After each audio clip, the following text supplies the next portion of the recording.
Welcome to Integrity and Joy. I'm Steve Walker. This is episode 9 of Integrity and Joy, my conversation with one of the leading thinkers in education, Will Richardson. So welcome to Integrity and Joy. I am Steve Walker, former U.S. diplomat, activist, educator, and now life coach, meditation teacher, and podcaster.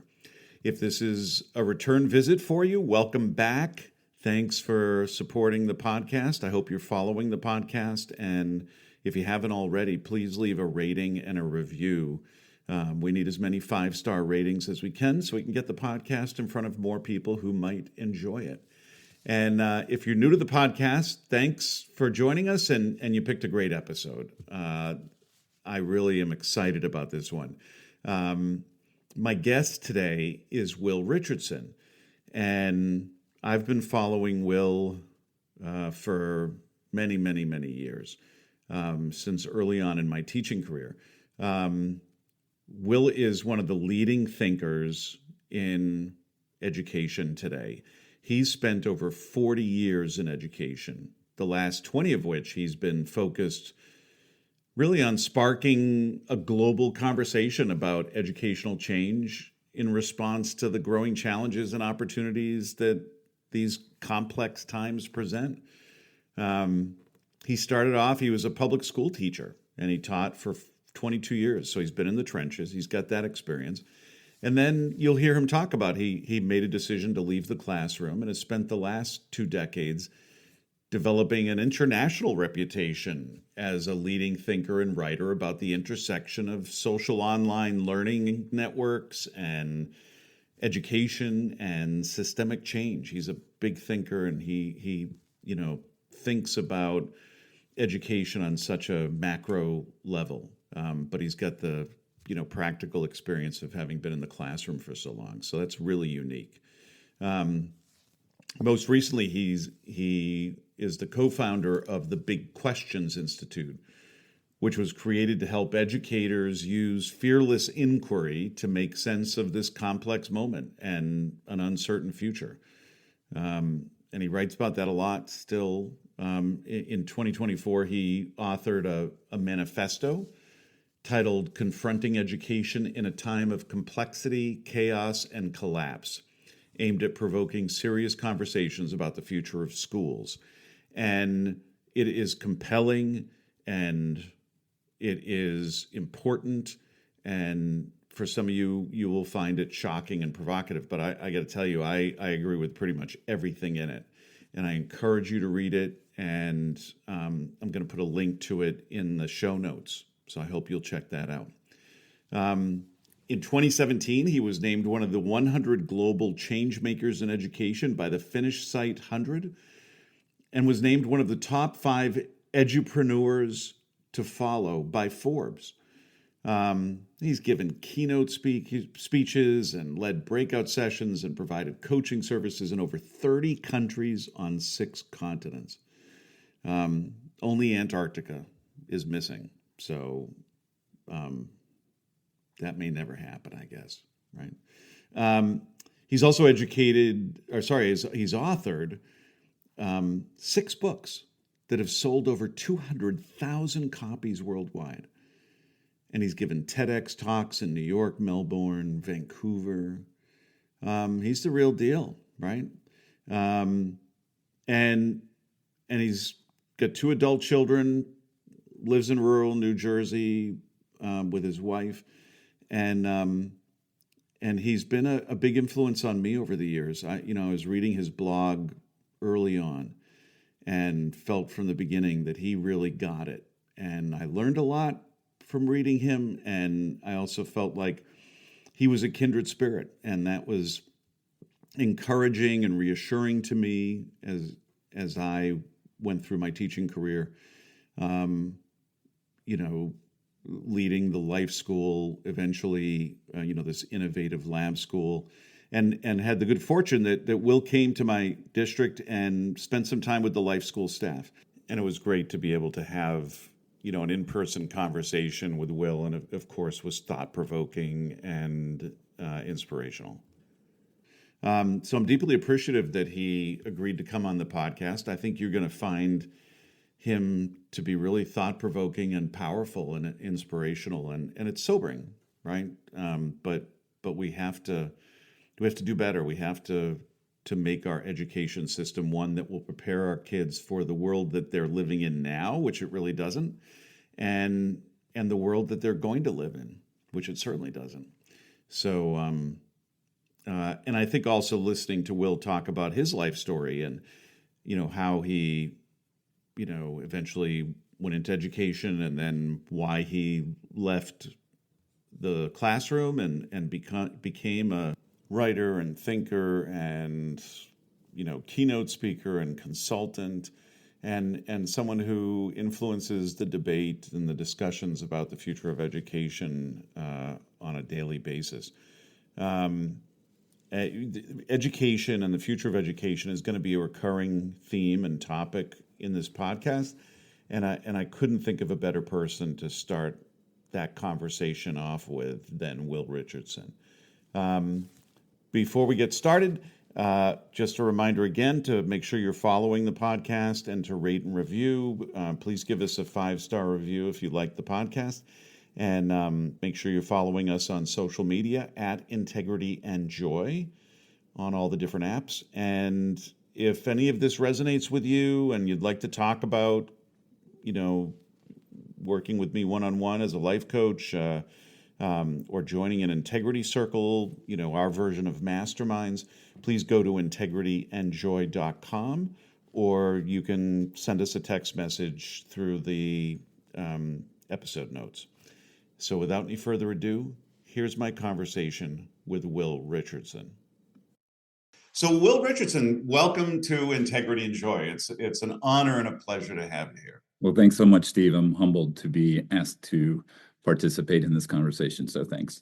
Well, that's great. So I want to start off first talking about your journey. How would you describe your childhood? Oh, wow, we're going to go way back there. Oh, yeah. Come on. We're ultimately going to be talking about education, so we've got to go back and mine the past. It might turn into a therapy session. I don't know. That's okay. I'm a life coach. There you go. I'm good at this. Well, I mean, my childhood was pretty, I don't know. I wanted to say uneventful, but I mean, certainly every childhood has events that change it. But pretty much I grew up the only child of a single mom.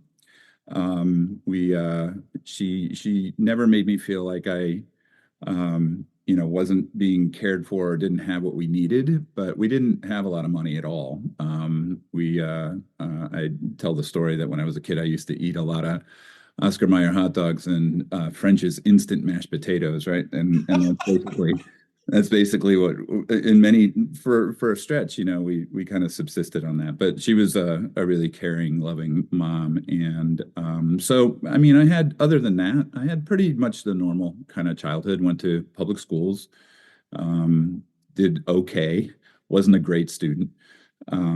Managed to get myself into college, went to Ohio University and studied journalism, and kind of learned about life in those 4 years, more than I learned about anything else. But I did learn there that I could write, which has been something that I've done all my life. And that's been really a very big part of who I am, is just a writer and someone who thinks and communicates through words.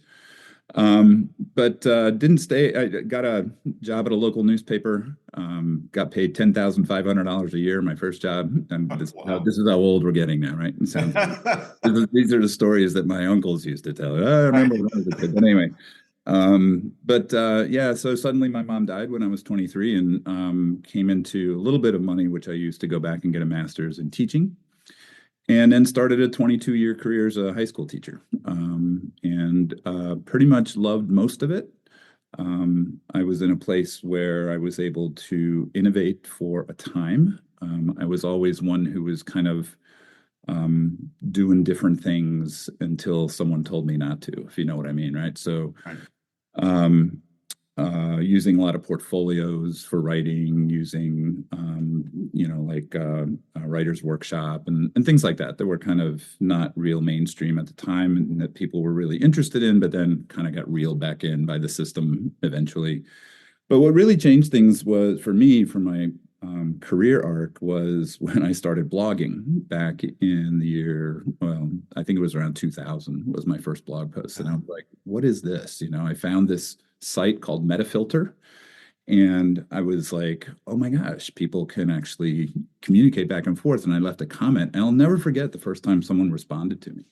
And I was like, holy cow. And the person was from halfway around the world. And I was like, this is amazing. So within about 3 years, I had blogs in my classroom. Every one of my students had a blog.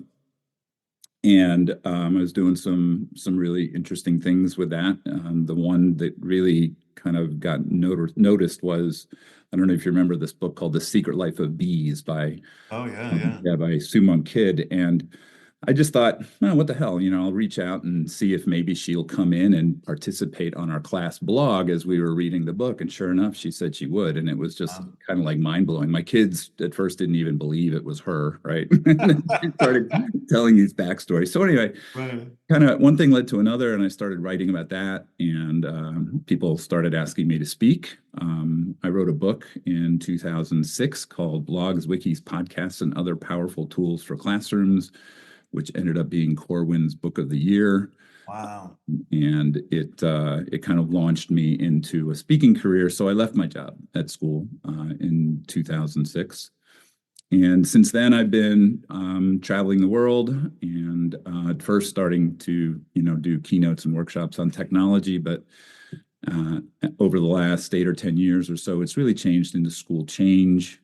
And in the last few years, it's turned into a lot of futuring, thinking about the future of the world, and then trying to layer those contexts onto the future of schools.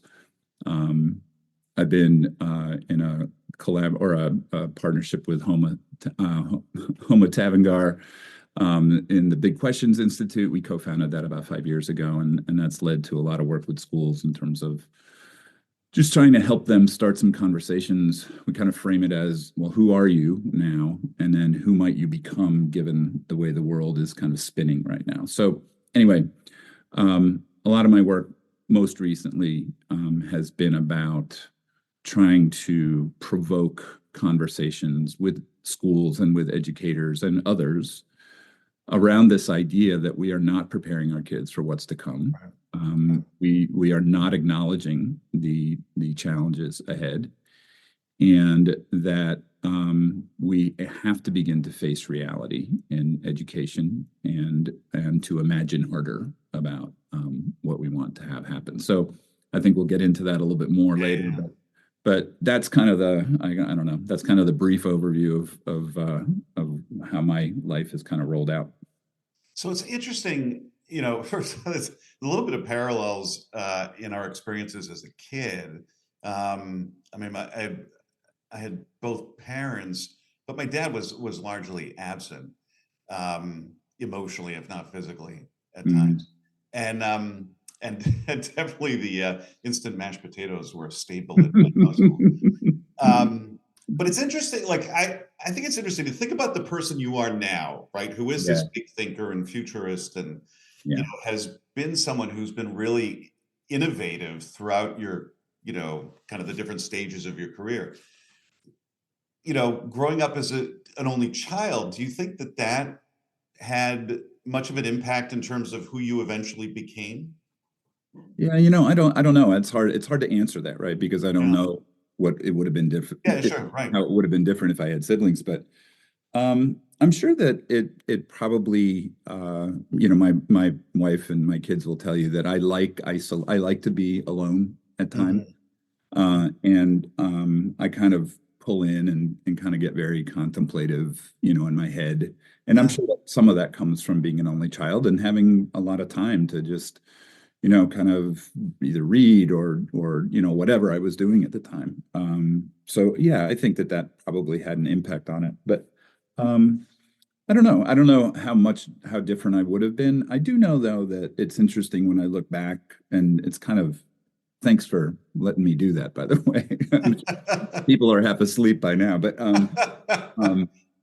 it is kind of interesting thinking about, where I am today in terms of the type of a learner that I am, and how I feel like I probably always had that in me, but no one in school really recognized that in me.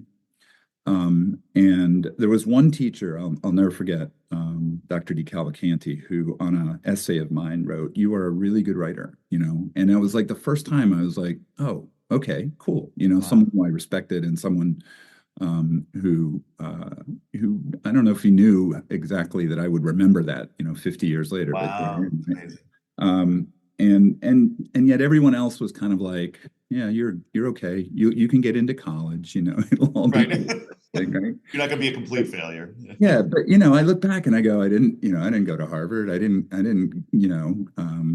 have these amazing educational experiences, but for whatever reason, I just turned out to be someone who was really curious and wanted to learn more and was always trying new things in my classrooms and always kind of looking for the edge, right? And I really feel comfortable kind of on that edge where it's a little bit scary. But there's a whole bunch of learning that you can do on the edge, right? It's not in here where everything's kind of known, it's out here where almost nothing is known. And it's kind of weird how much I like being in that space now. Well, it's interesting. Yeah. Like the comfort in your discomfort zone, right? Yeah, exactly. And kind of also like needing it. You know what I mean? I can't tell you how much about schools feels really boring to me, and the conversations about schools, because they're just so kind of like, yeah, we've been talking about this stuff forever, and so where there are these really unknowns and these big questions, right? These very kind of important existential kind of fundamental questions that we need to be asking right now. It's a scary space, but it's also really kind of invigorating, and it gets me up in the morning, yeah. Well, were there, so it sounds like, growing up, your education was pretty traditional and for the most part, not terribly impactful. Were you a big reader? Like, were there authors that had a big impact on the way you eventually saw yourself or the world, or? Yeah, I mean, there were a number. Vonnegut, for whatever reason, I read everything that I could find him. I really liked those kind of American writers from like the 40s, 50s, and 60s. Hunter Thompson, things that were kind of different and edgy. But I also liked some of the classical stuff. I loved Thomas Hardy. I loved, just a lot of those beautifully written stories, from hundreds of years ago that really resonate thematically today. So, yeah, but I also read Mad Magazine, right? That was like, it was like I would literally wait at the news store for the next issue of Mad Magazine to come out. So, yeah, but I was a reader. I love to read, and I love to write too. I've written stupidly bad stories since the time I was, probably 13 or 12 or 13 years old. So, what started you doing that? Why did you start writing? Yeah, I don't know. Just a feel, something. It was something that I knew I kind of could do, I guess. I don't know. I remember I was the editor of my 8th grade newspaper, Wow. And so, I don't know. It wasn't someone who said, "Hey, you should do." I was like, no, I love to write sports. I was a sports writer too. That was part of my history that I kind of left out, but I wrote sports for the local paper here for 15 years. And Wow. yeah, it was just a lot of fun, and I just, I just enjoyed it. And so you go to college, and you said earlier that that's where you felt like you really learned how to write. What was it about that experience that made you a better writer? I had some badass journalism professors who basically said, this sucks when it sucked. And, it was just like, I had this one professor who basically, if you made one factual error in a story, the automatic F. I mean, it could have been spelling, it could have been a date, didn't matter.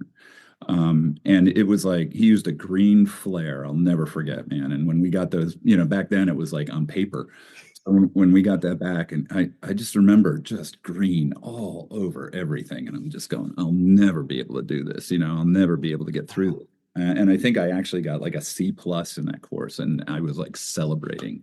But it really, really taught me just about rhythm, about just style, a whole bunch of style stuff. And journalism, when you're doing news reporting, it's fairly formulaic. I mean, it's like you got the lead, you got the nut graph, you've got all this other material. Right. But then feature writing is totally different, right? And that's where I really started, I think, to flourish when I was taking some magazine writing courses and things like that. I really loved the freedom. And what's happened, obviously, since I'm a blogger, is, I mean, the essay is my preferred form to write, always. I write no fiction any longer. Not that I ever really do it, yeah. And I don't do any journalism. I mean, I'm not writing those types of stories any longer. So it's all mostly essay, which is another genre that I really loved, by the way. And yeah, so it's been cool. Wow. So it's interesting. So it feels like it was a combination of the fact that if you're taking all these writing and journalism courses, it's a bit of an apprenticeship kind of model, right? And you'd had the work even in high school or 8th grade, with the newspaper. That model was really effective for you, and really honest, in some cases harsh feedback. Yeah, and I mean, the other thing too is, if you want to be a better writer, A, you have to write, and B, you have to publish. You have to put it out into the world, and that's where blogging has. I mean, I've literally written millions of words online. I mean, I can't even wrap my brain around how much writing I've done over the last 25 years online. It's crazy. And I wish now I had it all in one place, right? So I could put it into some AI brain and just really spit out, well, what has been the culmination of these 25 years. But no, but I just think you just have to produce words. And I think this is again where schools, since I can't help but go back into the kind of school context on this, I think schools kind of fail in that they put so much emphasis on the product rather than the process, right? And so I mentioned I was doing writer's workshop. I didn't grade their writing. I just said, first of all, I don't think grades are great in general. Secondly, especially in writing, because this kid over here may have had, 5 years of a really great writing teacher and comes to my classroom and can pretty much put some sentences together that make sense. Whereas this kid over here had just the worst writing, right? And so can't really articulate things, but if they are working and producing words at the same pace and really working at getting better, then they should get the same grade, And again, that was one of those things got a lot of pushback, and people couldn't really handle that because this person was getting an A but wasn't a great writer.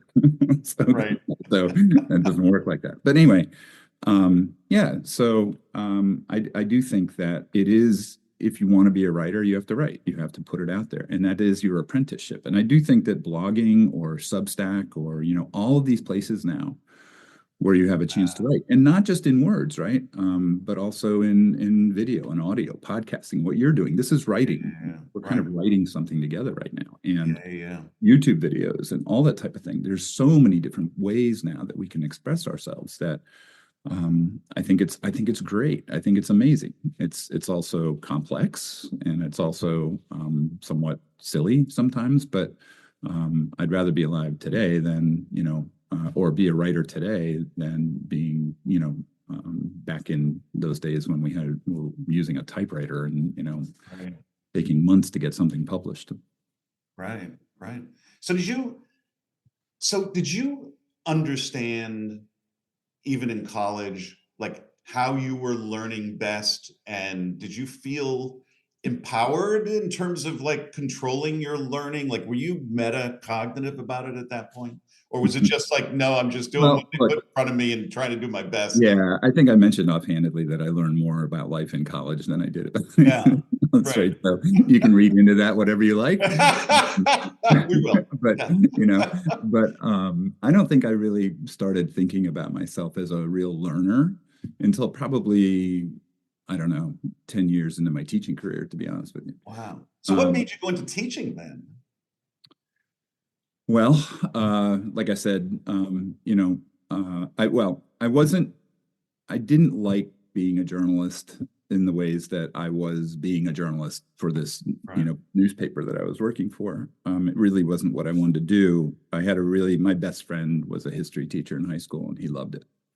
And so when I had the opportunity, I thought, I'll just go back. Maybe I'll try that. And I did. I loved it. I loved being with kids. I learned so much from being with kids every single day. And I tried to be a different teacher. I tried not to be that same old boring teacher. But that took me, like I said, about 10 years, before I finally started figuring out that I had some agency as a teacher.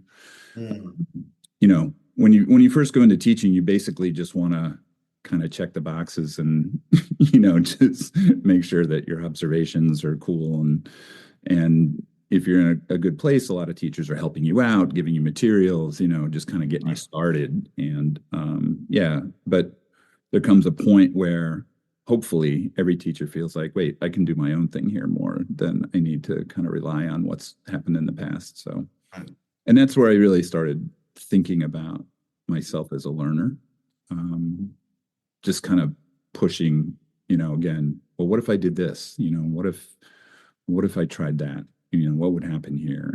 And really learning from those kind of experiments and just trying stuff.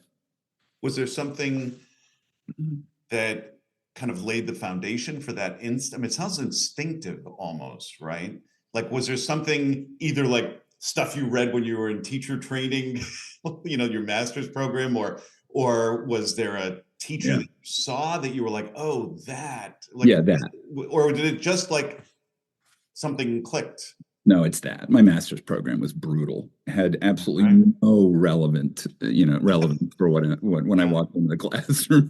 So many, right? I mean, that's it's just terrible. It was really, really bad.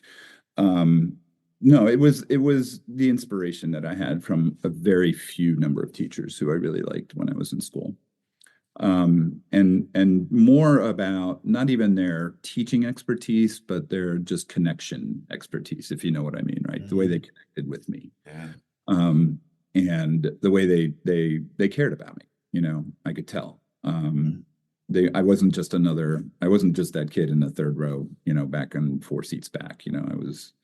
I was Will. I was Willie at that point, right? But and so obviously that's hard to do when you first start. I mean, those first couple of years of teaching are really like chaotic and just trying to figure out what's up and down. But it's funny. So remember that site, Rate My Teachers? Oh yeah, sure. Yeah. So I used to not recently, but a number of years ago, I went back and looked myself up, right, on Rate My Teachers. And just because I thought, I just wanted to know what my students thought of me. And the basic consensus was he's a really good guy, but he's hard. And I thought that was really interesting. They liked me, but they also felt like I was holding them to some standards that maybe other teachers weren't, which is fine with me, right? So I think that's a good outcome, to be honest, Yeah. So what was it? So it sounds like your initial kind of forays into innovation were about both process and product/audience. Is that accurate? Like with the blogging and bringing in the author to participate in the blog, like, is that where you went first? Is that? Well, so maybe I couldn't even have articulated it when I did it, but even before that, like I said, like doing writer's workshop, for instance, right? That was something. And then even running groups in school for teachers to be evaluated via portfolios, right? Just kind of interesting stuff and I had a kind of, a collaborator on that stuff too. But I don't know. It just was something that felt like it needed to be. I don't think that I could have told you why Writer's workshop was better necessarily than just having kids do these essays on, the same old things every day and, giving them a grade on it. Maybe I could have a little bit, but it was about understanding that learners need agency. Learners need choice. Learners have to have some sense of ownership over what they're doing in order for it to be meaningful for them. Yeah. And I think I learned pretty quickly when I started teaching that the way I was teaching in those first few years was not doing that at all. It was just kind of fitting into the machine and keeping my head down. Yeah. Essentially, I had a very similar experience on exactly that point. My second year, I guess, teaching full-time, because I had been a diplomat before and an activist, I created a foreign policy elective and, got paid for it during the summer to put it together. And I thought like, wow, this is a really great course. It's going to be awesome. And the, fourth day of the class was 9/11. Oh, my goodness. Right? Wow. So on 9/12, we came into class and I said to the kids, like, look, I think I created a really good class. I'm throwing it in the trash. Yeah, right. What do you want to learn? How do you want to learn it? You've got questions. The world is different now. Let's figure this out together. And it was the most extraordinary experience because, as you were saying, they had ownership, right? Yeah. And it was relevant and they had agency. And I remember we had hired this staff developer, the first staff developer we had to work with teachers. And I went to her and I was like, probably like a month or two in, I was like really excited. I'm like, oh my God, these kids are working so hard and they're doing great work. And, here's what's been happening. And she goes, yeah, that's called negotiating the curriculum. I'm like, oh, that's a thing? And she goes, yeah, here's a book. And she actually had written a chapter in it. But it was like, yeah. And she went through what you were just saying, like why this was so impactful and how learning. And then it's off to the races. Then you can't go back after that. Well, one of the most profound moments and I don't know that I originated this, I don't think I did, but usually one of the most aha moments when I do presentations or keynotes or whatever else is when I ask people, what are the conditions that are required for humans to learn really deeply and powerfully, right? And I'll just have them call them out. And they'll all say basically the same things. And some freedom of choice, time, safe learning environment, relevance, real audiences, you can list them too, right? And people who are listening to this, just think about it in your head and all those things roll off. And I'll show the list. I'll say, here's the list. And sure enough, everything that people said is usually on that list. And then I'll say, well, now I'm going to show you a list of what people never, ever, ever, ever say when I ask them what the conditions for deep and powerful learning are. And I'll put it up there and it'll be like desks in rows, by grades, right. Periods, subject specific, all the things basically that most traditional schools do. And there's like this reckoning in the audience always where they kind of just have this, oh crap moment, right? Because they know, all of us know what those conditions are because we live those conditions. We seek those conditions as learners, right? But then we take kids and we put them into this other thing. Yeah. Really does not comport at all to the way that humans learn. And we all know it. Right? But we don't want to admit it. And so when I, make them admit it, they all go, oh crap, right? But it is, it's like, this is one of the frustrating parts of my work with educators and education is that we know so much of what we do really isn't great for learning, but we're so hardwired to do it that we just can't stop. Right. Yeah. And I want to so let's talk about that, like from your teaching all the way up to now. So when you started being more innovative and going out of the box, did you get pushback from colleagues or administrators? Not at the outset, but eventually there were people who just didn't feel comfortable, or they were kind of like, what's he doing down there? Come on, And I'll never forget my department supervisor at one point when I was doing I'd been doing writer's workshop and portfolio assessment and all of that for probably 6 or 7 years. She finally came to me and she said, "You can't do that anymore." I was like, "What?" She goes, "I can't map what's happening in your classroom to the test scores." Wow. And I was like, "What do you mean?" Wow. And she goes, I can't. I've been trying. I really have made an effort, but I can't do it. And I don't know what's happening with your students when it comes to writing." I'm Oh going, my gosh. okay, and that was one of kind of the first dominoes that started to fall. Um, and just this realization, the technology piece. I mean, we pushed for a really, really progressive. I taught actually in probably one of the most early adopting technology high schools in the country. I mean, we had 5 computers in every classroom in 1996 or Wow. something like that, right? Wow. We were piloting notebook tablet PCs that were connected wirelessly to projectors that were on the ceiling that would project what kids were doing on their tablets to the front of the room. And this was back in like 2002, right? And Oh, that's great. yeah, it was amazing. And as often happens, that really forward-thinking, visionary, technology savvy superintendent left. And we decided to hire a Luddite who basically only wanted to focus on test scores and didn't, you know what I mean? And the whole thing kind of just fizzled. So anyway, again, that's another frustration, right? Is that it's just exceedingly hard to make change or innovation happen over time. And I think you're seeing that now as well, given the moment that we're in here in the United States, at least. Right.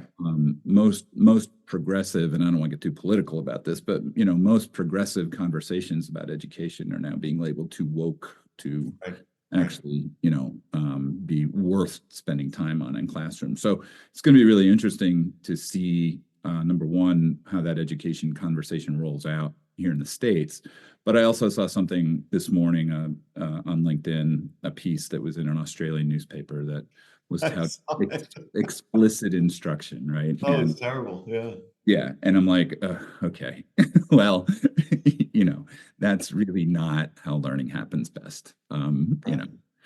So I'm sure that your brain surgeon, if all that happened was explicit instruction, that's probably that'd be it, right? You don't want to go to that brain surgeon. Right. So when you made the decision to go the kind of consulting, speaking, writing route full time, was that an easy decision? Was it a hard decision? What was it like? Both. It was easy because by the time I left, I'd built up enough of a speaking kind of business, quote unquote, that I felt like I could make it in that world, financially. But it was hard because there were a lot of aspects of being with kids on a regular basis, like I said, and again, I had 21 and a half years in when I told people I was quitting. They all thought I was nuts. They said, "Can't you just hang on for a few more years and get to 25 so you can get, the whole thing and the package?" Yeah. I can't do it. I really felt like I wasn't putting my best effort into the school at that point because my head was in all these other places where people were asking me to, you know what I'm saying? So it was hard and it was easy. I'm not one before that was prone to taking risks. And that was a risk, but I didn't really feel like I had a choice, to be honest. Yeah. And never look back, right? Because it seems like it really went in exciting directions. Never look back. No. Is there, what's the connective tissue? Since you went this route full time, like, how would you describe that trajectory? Like has it sounds like to some extent your focus shifted, right? Yeah, definitely. And did it shift both in terms of like the content or the kind of thematic focus? Did it also shift in terms of the how? Like, what kind of work you were seeking out, what kind of clients you gravitated towards? Yeah, I mean, thematically, it's changed, definitely. I mean, like I said, it did start out, it's more of I was a tech guy, right? I used to go to what they call it, National Education, NEC. They used to call it NEC back then at CSD. And, was always a spotlight speaker, and, so it was more about that. But like I said, probably about 6 or 8 years ago, it really started getting into, well, okay, it's nice that y'all are, giving me golf claps about the technology, but what is it changing? Like, because ultimately it's not about technology, it's about agency. Again, it always comes back to that, right? So I did start getting and writing more and more about, really changing the system, pushing back on the traditional system and the practices that we have. And that, I think, I feel like if you ask someone else about me, going into their school, they would say, I really liked what he had to say. It really got, it got me going, but not much changed. Right. And so that became increasingly a frustration. And in fact, I wrote about that in my last newsletter for, my Substack site. But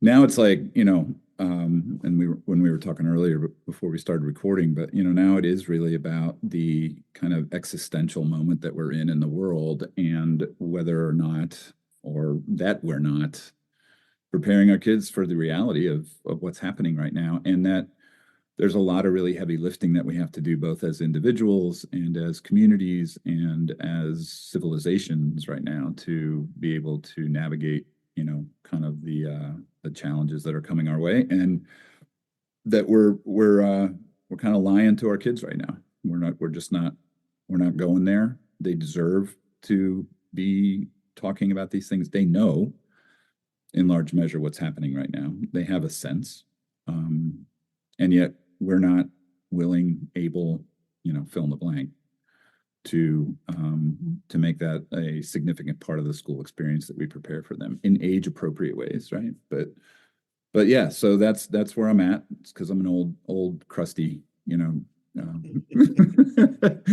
it's like, I don't really, it's not that I don't care, but I'm not worried about my reputation or my business or whatever else at this point. I'm really trying to stay focused on what I feel like is the most important conversation that we need to be having right now, that we're not. Right.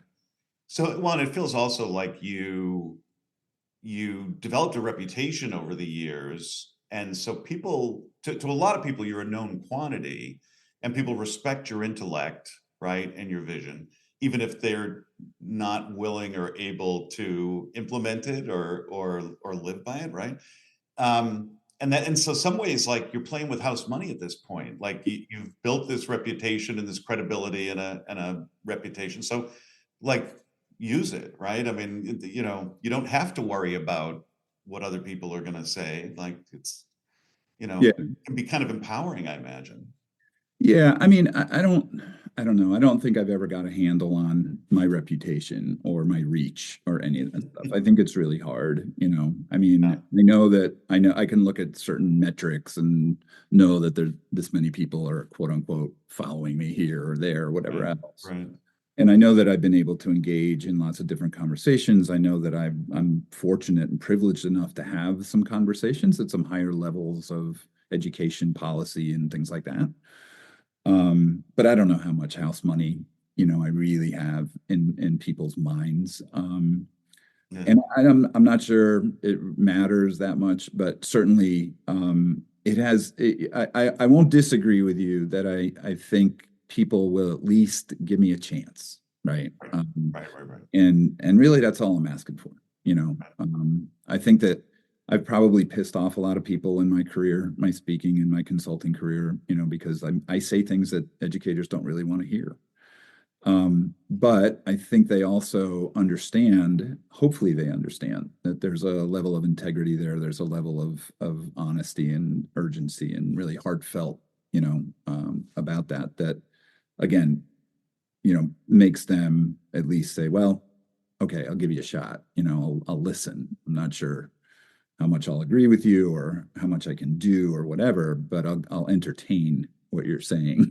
Right, right. And that's all you can that's all you can ask for, right? That's all you can ask. So you just alluded to the manifesto and kind of your central thesis to it. How would you explain it to the listeners? Like, what is the nature of the crisis that we're facing, or this multi-leveled, multi-dimensional crisis that we're facing, and why is the education system so incapable of preparing kids for it? You got another hour? Yeah. Yeah. I mean, those are two huge questions, right? Yeah. I think, and I'll try to answer both of those fairly succinctly, but for the first one, I think that if you had to just kind of pull it down into one sentence or two, the crisis that we're facing right now is that we are increasingly out of connection and relationship with one another and with all other living things on the planet. Right. We are reaching a point where this growth narrative that we have been pursuing since the Industrial Revolution, actually, but even more so now, just simply is not sustainable because the Earth is a finite resource, and we just cannot. It's about ready to run out on us. If you really want to get a sense of that right now, the conversation to dive into is the batteries that we're producing and the mining and the literal just I don't even know what to call it, just carnage that is in the path of getting these batteries to our phones, to our EVs. And the problem with all of that is that no one talks about it. No one talks about the supply chain. Kids have no idea how those phones got into their hands, and the people that were abused, and the resources that all of that. We don't need all that. But so we have this huge disconnection right now as a species, and it's growing.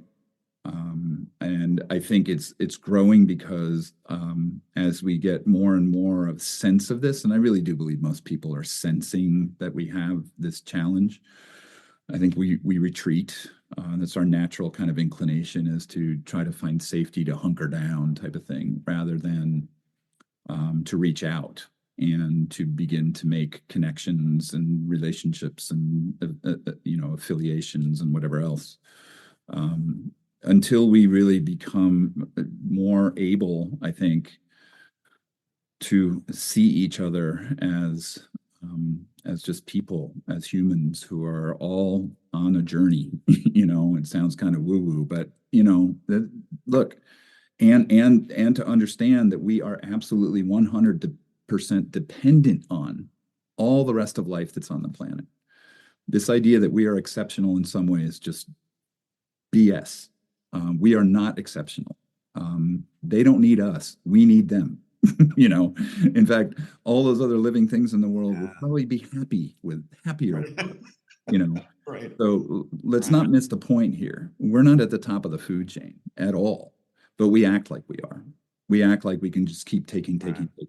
And we act like, oh, well, technologies will fix it. AI will take care of it. We'll figure out how to seed the clouds or whatever. All those technological fixes are not relational at all, right? Yeah. That's the problem. We can do all that, and maybe we can solve some of that stuff, but the relational issues will remain. And so that's the meta crisis that people are calling it. It's not climate and inequities and all those other challenges that we have right now. They're not problems to be solved. They are symptoms of a much larger disorder that is happening at a fundamental level in life on Earth, right? Right. So that's that part of it. The school piece of it is that I just think we don't have better stories to tell about education right now, or we don't have stories to tell that resonate with people to the extent where they'll say, I want my kid to do that, not this, right? Again, I think so much of this is about narrative and expectations. Again, in a piece that I just wrote yesterday, I was talking about this essay from David Lavery, who was a professor out at USC, but he just, he was quoting this other study that basically said, we don't care if a school is good or bad. We just want to make sure it looks like a school. You know what I mean? If it doesn't have an AP course, if it doesn't have a football team, if it doesn't have, the dance team and whatever, then that's a problem. We need to make sure we get all that stuff, because that's how we comport to the narrative of what a school should be. Right. Right. And anything that doesn't look like that is something that is very difficult for people to kind of attach to.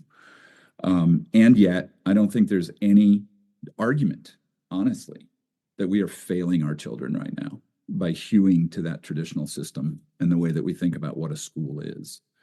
And that's kind of the point that I'm trying to make here, is we have to be willing at least to look at our practices, our pedagogies, our outcomes, and all of that, and ask ourselves, are we really serving our children right now in a time when all of these relationships are breaking, all of these institutions are foundering because of the relational aspects that are missing, right. And all of these environmental challenges that are absolutely happening, and we're not talking to them about it. We're not getting them ready for it. And look, and nobody really wants to do that. I get it, right? It's a hard conversation to have. How do you talk to a 13-year-old about the fact that they may be facing some really serious hardships, and that we all may be facing some really serious hardships? That 13-year-old in LA knows that now. That 13-year-old in Asheville, that 13-year-old in Valencia, that 13-year-old, in other parts of the world, they all get it. But that's not how they should be introduced to it, if you know what I mean, right? You shouldn't have to go through trauma in order to begin to understand that these things are happening with more frequency, and that this is going to be what the world looks like in the near future, and maybe longer, unless we get our act together, our collective act together here pretty quickly. Yeah.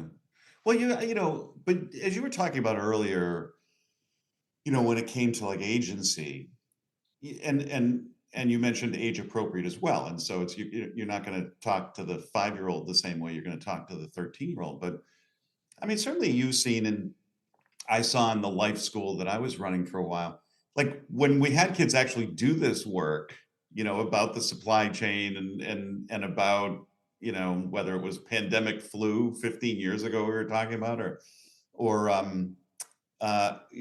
climate change, any of this stuff.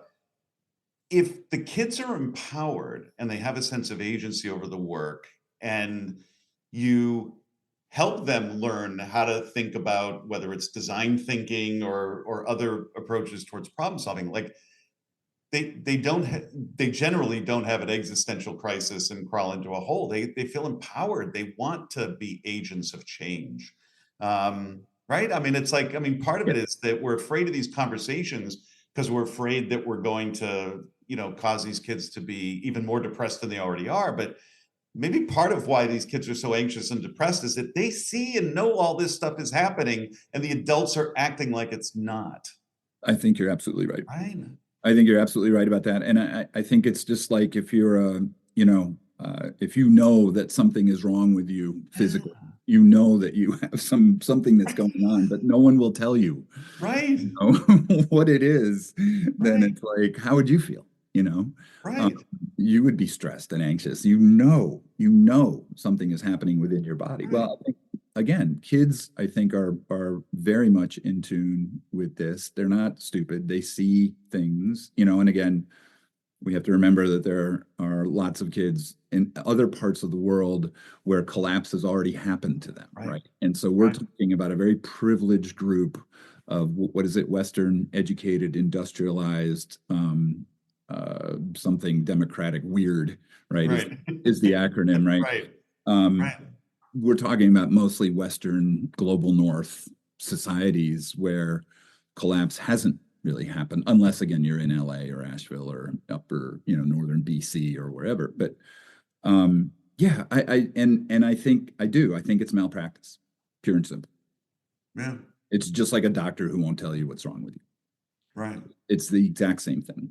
And Benjamin Freud, who I follow on LinkedIn and who I've talked to many times, to him, he phrased it kind of interestingly, where he said it's really a child protection issue at this point. And I agree. I agree. We are putting our kids out into a world that they are not prepared for. Whether that you can make that case in lots of different ways, whether it's environmentally, technologically, politically, economically, all of those things, we're not ready for it. And so I'm not saying it's easy to make them ready for it, but dispositionally, I think is where the work is, right? Where we have to make sure that they are curious, that they are learners, that they are not waiting for someone to tell them what's true. That they are able to parse information and knowledge and interactions and all that kind of stuff, but that they also have kind of this fundamental understanding of the interconnectedness and messiness of all life on the planet, that it's not just about their individual lives. It's not. Right. It's about all of us being intermingled. And, they don't have any sense of that, I don't think, when most of them don't when they leave school. When you work with a school or a district, are there what are your top 3 things if a district said okay, well, we get it, we're not going to change everything overnight. What are the 3 things structures that we should look at changing first? Well, I think the first thing is you have to have a coherent shared language about a whole bunch of stuff, right? It'd be great if you had a shared mission that everyone bought into, that really spoke to or speaks to some of the things we've been talking about. It'd be great if you had a shared definition of learning, where everyone kind of thought about learning in the same way, that learning doesn't happen through explicit instruction, but that learning happens by building these conditions that we talked about, right? I mean, I think that's really, really important. I think you have to have a shared definition of success that is very different from the one that we've been propping up for hundreds of years now, in terms of, or at least 100 years, in terms of what it means to be successful, not just in education, but in the world. But I also think that, and I haven't I've encountered one school that really has done a lot of work in terms of pushing themselves further into the future and really trying to get some sense of who they want to become, not just in the 3 to 5 year strategic plan, but in the 20 to 30 year kind of imaginary plan. And then really trying to manifest that world, to really bring it into tangible existence, which is kind of this interesting, fun process. But then using that as a place to backwards design from and say, okay, if this is who we want to be at some point, right, further out, right? I think we're limited by the strategic plan stuff. I can't handle that anymore either. But if we really create this vision of who we want to be in 25 years, then we can look and see and say, well, what are we doing right now that's moving us toward that vision? And what are we doing right now that's not? And let's start working on how we stop doing this stuff, right? And let's then use our strategic planning or whatever to constantly audit whether or not we are moving toward this vision that we really want to, who we want to become. And we give ourselves, a runway, a 20-year runway or whatever. And just, and sure, we keep kind of going there and revising it a little bit, but at least it gives us a longer arc. We don't have long-term thinking at all in schools. Everything is short-termism.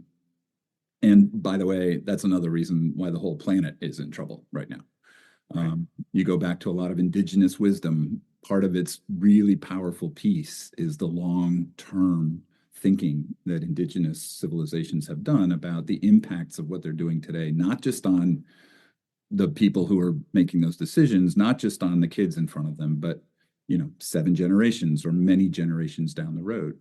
So we talk a lot about how do you be a good ancestor? What would it mean to be what is the portrait of an ancestor rather than the portrait of a graduate, which is just a bunch of boxes basically that everybody checks. Right. But what does it mean? What would it mean to be a good ancestor? Not just to the kids, but to your community, to all living things, to all those types of things. And I think that that's a much more interesting conversation. So I guess, I don't know if there's 3 or 4 or 5 things there, but a lot of it has to do with coherent language and real shared commitment to that stuff. And then I think the other piece of it is to really get out of the now and really push into the future. A lot of your work has been with specific districts or schools, and in the United States, at least, schools are or education is so decentralized, right? That's almost like a necessity. That's where the change is going to come. Yeah. Like that also is a problem, right? In the sense that it's hard to bring about change on a broader scale.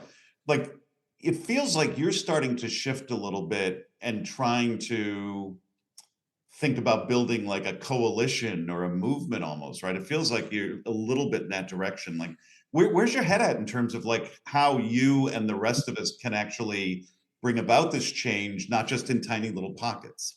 So I do have an idea, but it's not fully formed.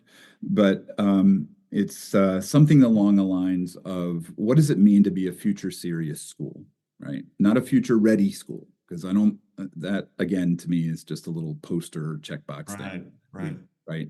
But to be future serious, and that means to own our own complicity in contributing to the problems that we have, because schools are doing that. We are contributing to the problems by continuing these narratives around what success is, what the goal of life is, all that stuff, right? But then also, how do we operate in the world differently as schools and as school communities? What would that look like if we were really future serious? How would we be good ancestors, right? How would we begin to make decisions in different ways? How would we begin to reframe success? All those types of things. Where would our emphasis be in terms of a curriculum, in terms of outcomes, in terms of all that type of stuff? And I think that what's interesting is that I think there are a lot of people and communities that actually are willing to have those conversations. In fact, we've kind of stoked some of those conversations by going into schools and saying, look, nothing's going to change. We're not changing anything. Take a deep breath, relax. We're not changing anything, but we're going to talk, right? We're just going to engage in some really kind of deep conversations about what's happening right now and, what our response has to be in order to prepare our kids for that. And I think people are willing to do that. People are willing to sit down and kind of go, okay, let's talk, right? But when it comes then to change, that's where it gets really, really sticky again. And that's where I don't know if schools can change profoundly enough with enough speed to really begin to mitigate or to prepare kids in the ways they need to be prepared. I'm not convinced that that's possible. And again, without getting too political about it, I think what's going to start happening next week is going to make that even more difficult. Yeah. Do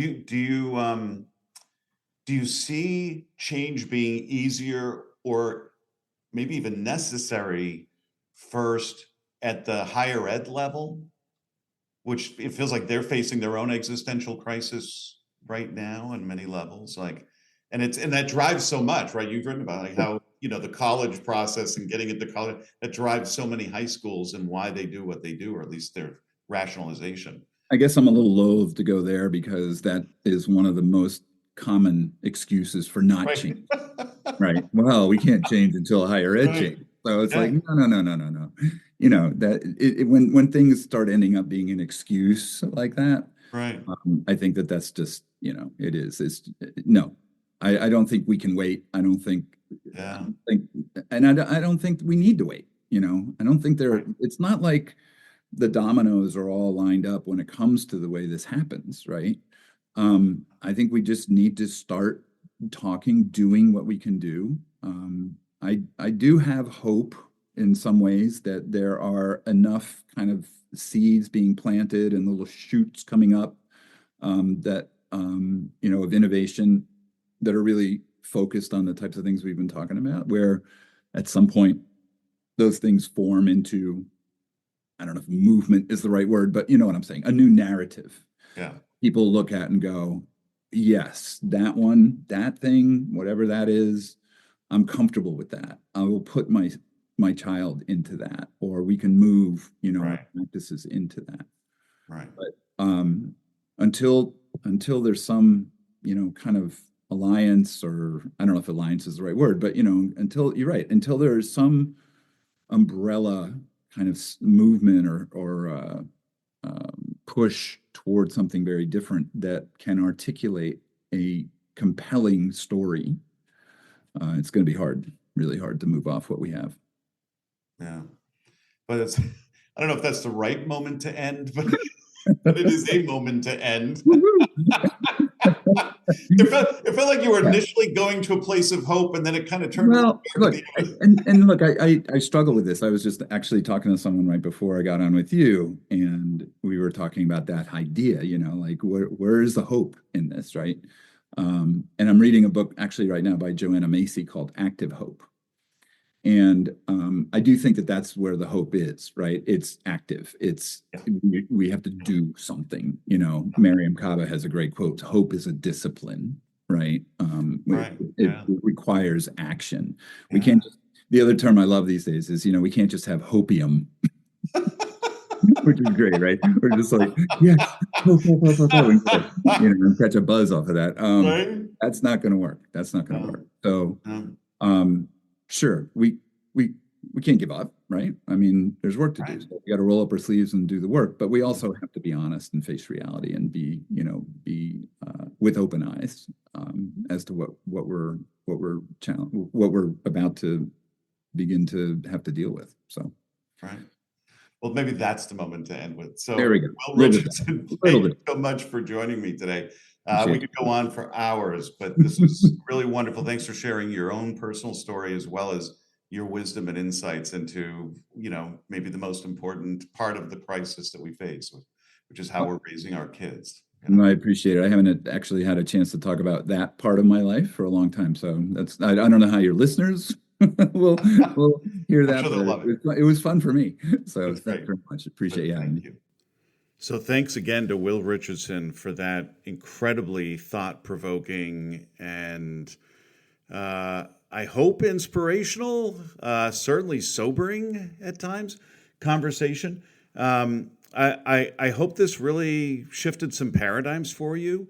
And if you are already like-minded, I hope it will inspire you. And whether you're an educator or a parent or just someone who cares about the future of education and the future of our society, I hope you will share this with leaders in your own schools and school districts and communities.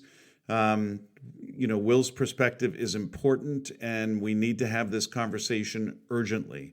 We need to reimagine our schools. And I'm hoping to be a part of that conversation. And certainly, if you'd like to talk about how you can make a difference and get this conversation going in your own hometown or school district, reach out to me and let me know, and we'll have a conversation. Thanks again for tuning into the podcast. Please be sure you're following and that you leave a 5-star rating. And I hope you'll share this with other people. I think this episode is so important. Will's perspective is so important and urgent. So please do share this episode with others. And thanks for tuning in, and I look forward to continuing the conversation with you. Have a great rest of your day.